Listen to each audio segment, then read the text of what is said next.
Preste bem atenção nessas imagens. Poderia ser um prédio abandonado, numa situação de risco, mas é um hospital que está em funcionamento. Estamos falando de um dos principais hospitais universitários do país, o da Universidade Federal do Rio de Janeiro. Uma referência no tratamento de várias doenças e um centro de alta qualidade para a formação de médicos. Esse prédio foi construído no fim dos anos 70, chegou a oferecer cerca de 500 leitos para a população. E hoje está bem longe disso, como a gente vê aí nas imagens. Agora, mesmo assim, quem fica internado lá tem que enfrentar falta de estrutura em alguns setores. A gente conversa com a Bárbara Carvalho, ela foi ao hospital do UFRJ, fez essas imagens e agora fala ao vivo com a gente. O que mais que você encontrou por lá? Essas imagens já são assustadoras, né, Bárbara? Bom dia. Bom dia, Raquel, Aline, bom dia a todos. As condições da estrutura, da infraestrutura do Hospital do Fundão, o Hospital Universitário Clementino Fraga Filho, são realmente assustadoras em algumas partes. São vários andares com problemas estruturais graves, como buracos nas paredes, nos tetos, infiltrações, fios desencapados. Então, é difícil acreditar que realmente pacientes sejam atendidos aqui. Normalmente não há reclamação sobre o atendimento médico e dos enfermeiros, mas as estruturas realmente deixam muito a desejar e passeando, andando pelo hospital, eu realmente fiquei assustada, fiquei muito surpresa em ver em que condições está esse hospital que foi construído, como vocês disseram, em 1978 e hoje tem apenas cerca de 260 leitos funcionando, bem longe dos 500 e bem longe dos 2.000 leitos que lá no começo da década de 70, quando ele começou a ser construído, imaginavam que ele teria. Então a gente vai ver a reportagem para ver em quais condições está esse hospital e eu volto ao vivo já, vamos ver a reportagem. Estamos no 5º andar de um dos mais importantes hospitais universitários do Brasil, o Clementino Fraga Filho, mais conhecido como Hospital do Fundão. Aqui eram para ser atendidos apenas os pacientes com quadros clínicos ligados a duas especialidades, infectologia e dermatologia. Mas, segundo médicos do hospital, hoje qualquer paciente pode ser atendido aqui. Quem chega na emergência é internado no setor que tiver leito. E se o andar for o 5º, o paciente pode dar de cara com um cenário assustador. O teto e o piso de parte do andar estão em péssimo estado. Há fios desencapados, grandes infiltrações, bebedouro novo que não funciona. E a poucos metros de onde estão os pacientes, ainda encontramos buracos nas paredes, entulho e restos de camas hospitalares acumulados. No 7º andar funciona o setor de nefrologia, um dos mais bem equipados e conservados do hospital. Tem ar-condicionado funcionando, banheiro em bom estado, sala de espera confortável. Mas bastou darmos alguns passos para fora do setor que encontramos uma barata no meio do corredor. No 8º piso, a sensação é que estamos diante de um enorme depósito de lixo e materiais velhos. Tem banheiro interditado e o que poderia estar sendo usado pelos pacientes está acumulado num canto. São dezenas de novas camas hospitalares amontoadas em vários setores do hospital, inclusive aqui, bloqueando os elevadores. Ao chegarmos no 9º andar, onde fica a clínica médica, os problemas se repetem. Nesse cômodo escuro e sujo, que parece ter sido um banheiro, o cheiro de urina é forte. O corredor escuro assusta quem fica no 10º piso. Parentes de pacientes internados aqui reclamam da falta de estrutura. Tem uma moça que trabalhou ali, que até toalha ele estava com paciente.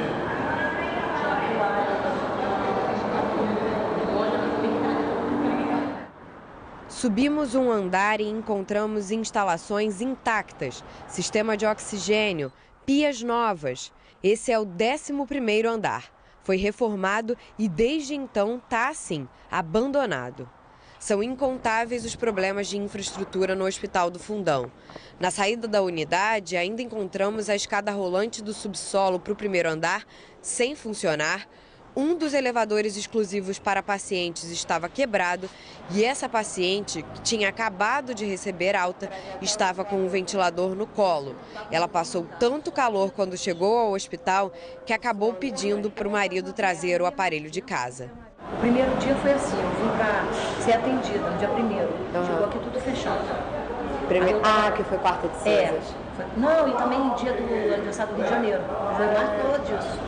Aí eu com trombose não sabia. Aí quando eu falei, Luiz, não vamos embora assim, vamos para a emergência. Chegou na emergência, fiquei direto. Aí me levaram para o nono andar, eu sem ventilador, quase morri à noite. Um daqueles dias mais quentes. O corredor faz uma ventania, mas dentro da enfermaria só Deus. Bárbara, as imagens são chocantes porque a gente fica se perguntando como é que um local desse está aberto para o atendimento da população que vai em busca de saúde, em busca do tratamento de uma doença. Parece de fato um prédio abandonado, você vê poucas pessoas circulando por ali. Eu te pergunto como é que se chegou a essa situação.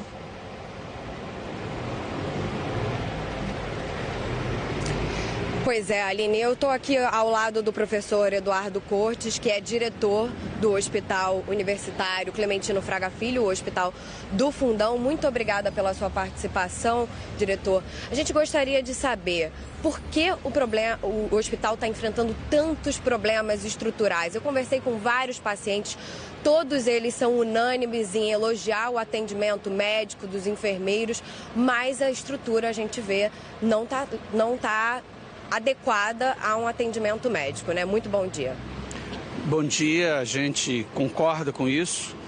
Nós mesmos já chamamos a imprensa, o jornal o Globo já veio aqui, publicou. A gente não tem o que esconder, todas as vezes que quiserem vir filmar, podem vir, a gente abre, não precisa de entrar a câmera escondida, não precisa nada disso. A gente tem falado, essa é uma deterioração que vem ocorrendo há décadas. Esse hospital foi inaugurado em 78 e já tem uns 20 anos que ele vem se deteriorando. A gente está fazendo um esforço muito grande. O que vocês mostraram é parte do problema. Temos outros problemas também, que nem aparecem. Como, por exemplo, a rede elétrica, que é de 40 anos e precisa ser toda reestruturada. Tem um sistema hidráulico, temos várias outras coisas. Estamos recuperando. Muitas das partes que vocês nos mostraram, CTI novo, etc., e o mesmo CTI que nós temos, é um esforço muito grande, porque é importante que se saiba que nós não somos orçamentados, Nós vivemos daquilo que nós prestamos de serviços ao SUS. E o que o SUS paga não é suficiente. Uma endoscopia a gente recebe R$50, a despesa é muito maior. Uma chamada CPR, que é um sistema via endoscópio para tirar cálculo de vesícula, para avaliar pâncreas, etc. A gente hoje, com as novas normas, que você não pode reesterilizar material, a gente gasta R$2.000 de material e recebe R$60. Então, essa conta não fecha. Uma cirurgia de vesícula é em torno aí de R$700, que engloba tudo. Se o paciente tiver uma complicação e ficar internado 20 dias, você recebe os mesmos R$600. Então, eu acho que esse debate precisa ser levado, de fato, de uma forma séria, que é a questão dos orçamentos. Porque é muito fácil vir e dizer assim, olha aí que horror, E é mesmo. Agora, fechar o hospital, acaba sendo muito pior. Porque bem ou mal a gente ainda está atendendo as pessoas. Nós estamos fazendo um enorme esforço de realmente reestruturar. Aquela escada rolante que vocês mostraram não funciona há 20 anos, Ainda bem que tem os elevadores quebram realmente. A gente lamenta ter aparecido uma barata, a gente tem dedetização constante no hospital, Agora, a gente está fazendo o que pode. Obrigada por esses esclarecimentos. A gente tem uma pergunta do estúdio, depois eu tenho mais perguntas aqui. Oi, doutor. Aline e Raquel? É Raquel falando aqui do Rio de Janeiro. Eu me lembro que a gente já entrevistou o senhor numa outra oportunidade para falar justamente sobre os problemas e foi muito clara a sua explicação que o senhor fica entre a cruz e a espada, Porque só tem uma verba única ou faz um projeto novo de infraestrutura ou atende os pacientes. O senhor diz claramente que prefere atender os pacientes. Agora, esse relato todo do senhor de falta de dinheiro, alguma perspectiva para que receba uma nova verba, para que venha um dinheiro de algum ministério para que ajude o hospital? O senhor não tem que fazer essa escolha mais entre a estrutura e os pacientes? Exatamente, boa pergunta. Eu estive em Brasília semana passada, a gente tem batalhado muito isso.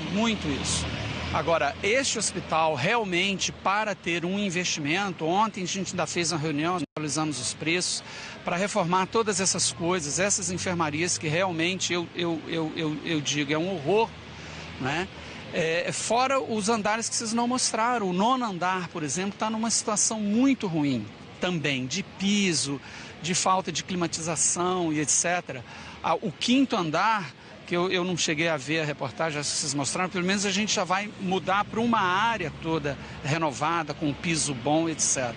Mas é uma luta muito grande, porque por mais que a gente já tenha economizado, a gente precisa de um investimento nesse hospital de 30 milhões de reais para realmente colocar a rede elétrica, que é perigosa, isso pode parar, da rede hidráulica, renovar essas enfermarias, trazer uma infraestrutura e um prédio com mais dignidade para os nossos pacientes. Sem dúvida, estamos lutando muito. Nós temos batalhado por emendas parlamentares, temos conseguido algumas das emendas parlamentares.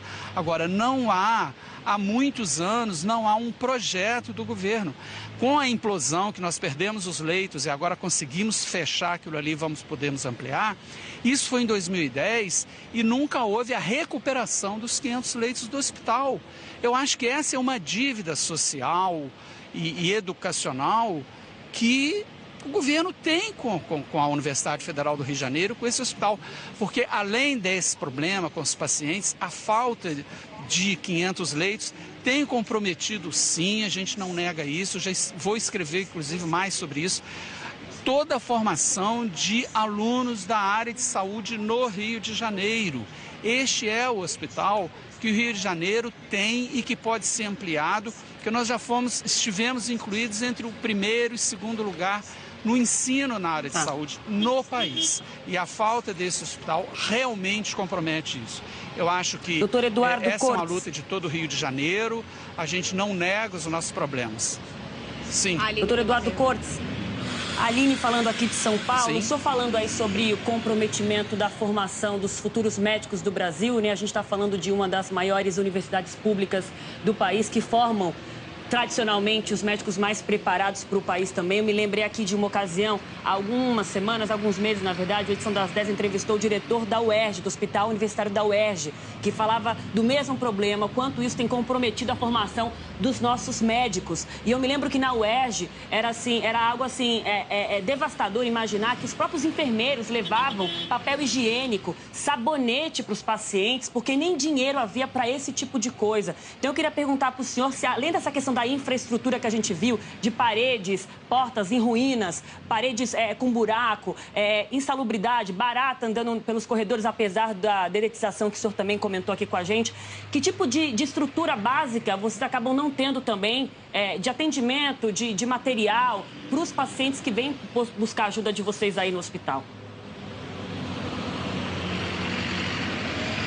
Olha, como eu disse, o que o SUS nos paga mal dá para o custeio do dia a dia. A gente já conseguiu economizar muita coisa, eu mostro esses dados a hora que vocês quiserem. Como eu digo, a gente não pode esconder porque a sociedade tem o direito de saber as situações que está. Mas é complicado. Por exemplo, catarata, que a gente vem fazendo aqui, já fizemos centenas, hoje nós recebemos R$ 443, não paga a lente de boa qualidade que a gente põe nos olhos dos nossos pacientes, que está em torno aí de R$ 800. Quer dizer, então, isso compromete sim. Não é como você vai manter um hospital de boa qualidade. Se você não tem um hospital de boa qualidade, você vai não também ter um ensino de boa qualidade. O nosso aluno precisa de ver os procedimentos que a gente mantém mesmo dando prejuízo. Você não pode deixar de mostrar isso para os residentes. Eles têm de ter contato com todo esse tipo de doença. Obrigada, professor. Só antes da gente chamar o pessoal que elogiou o atendimento, explicar uma questão que o professor abordou, e a gente tem imagens para mostrar. A ala sul do hospital foi implodida em 2010, conhecida como perna seca, porque teve um abalo estrutural forte, a Defesa Civil interditou, ela teve que ser implodida. Isso comprometeu dezenas de leitos que ficavam próximos a essa ala, cerca de 25% da capacidade que o hospital tinha naquele momento. momento. Por isso, o professor falou aqui desses leitos perdidos desde 2010. Agora a gente vai ouvir os pacientes aqui do hospital saindo do hospital, elogiando o atendimento, apesar dessa precariedade da estrutura. Vamos ouvir o que eles disseram. O que a senhora acha dessa estrutura? Eu acho que está precisando de muita coisa. Obra? Está faltando obra, está faltando remédio, sabe? Muita coisa mesmo. Você acha que eles fazem o possível dentro dessa estrutura que é tão comprometida? Eu digo, os profissionais? Acho. Acho sim, eles estão trabalhando com muita dificuldade. Bebedor d'água não tem, os banheiros tudo vazando. A estrutura que está horrível, mas o atendimento é bom. Graças a Deus ela está sendo muito bem atendida. Tá? Hoje já viemos para revisão, fez cirurgia na sexta-feira. Tá? Hoje estava retornando a revisão, está sendo muito bem atendida mesmo, não tem o que reclamar. Do hospital eu gosto muito, são muito atenciosos com a gente. Por enquanto está ótimo. Enfermeiros, médicos? Ótimos também, tudo educado, estão sempre agradando a gente.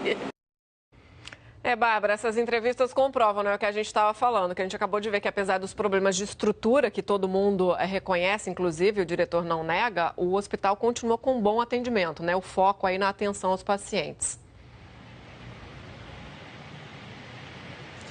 Exatamente, Raquel. Agora tem uma questão delicada que eu preciso abordar aqui com o diretor do hospital, que existe uma empresa brasileira de serviços hospitalares, a EBSER, que é uma empresa pública, né, criada pelo governo federal para administrar, de certa forma, gerir, repassar as verbas para os hospitais universitários. Essa empresa não atua aqui no Hospital do Fundão e o senhor começou a entrevista dizendo que o hospital não era um hospital orçamentado, ou seja, não recebe um orçamento permanente apenas pelos serviços que realiza, recebe do SUS. Por que vocês não aderiram à EBSER? Isso foi uma discussão que começou em 2012, 2013. E à época, em 2013, o Consune acabou não votando uma aprovação da EBSER, foi retirado de pauta e desde então isso ficou. Nós, à época, né, e quem decide isso é o Conselho Universitário, essa não é uma decisão pessoal minha, não é uma decisão do reitor. O Conselho Universitário é o órgão máximo. Então, à época, foi avaliado, né, pela universidade, enfim, de que não seria um caminho que a gente aprovaria, em função da autonomia universitária, em função de que você passaria o hospital para uma empresa, não seria mais da universidade, etc, etc. Hoje o cenário é outro. Hoje nós temos discutido internamente, eu iniciei uma série de discussões a respeito disso. Agora, o que eu gostaria de dizer é que a EBSER também não orçamenta os hospitais. A EBSER facilita contratações, etc. Nós hoje, por exemplo, temos há 5 meses 22 leitos de um CTI que vocês estão convidados a ir lá ver, pronto, reformado e equipado para atender pacientes. Não temos pessoal. Então, a gente tem negociado isso e também achamos que não é o fato de estarmos ou não na EBSER que determina aporte de recursos. O que determina aporte de recursos são a necessidade dos pacientes e a necessidade dos nossos alunos. Claro, a gente entende, é uma questão complicada, a gente vai continuar falando sobre ela aqui na Globo News, com certeza. Muito obrigada pela sua participação. A gente tentou a resposta do Ministério da Educação sobre essa questão da estrutura do Hospital do Fundão, mas não obtivemos resposta. Raquel e Aline. Bárbara Carvalho, quero agradecer muito a você e também ao doutor Eduardo Cortes por esse tempo aqui na Globo News e queria também saudá-lo pela coragem em tomar uma posição tão difícil diante de um cenário tão complicado como esse, mas de priorizar os pacientes não deve ser uma decisão fácil de ser tomada diariamente. Muito obrigada aos dois.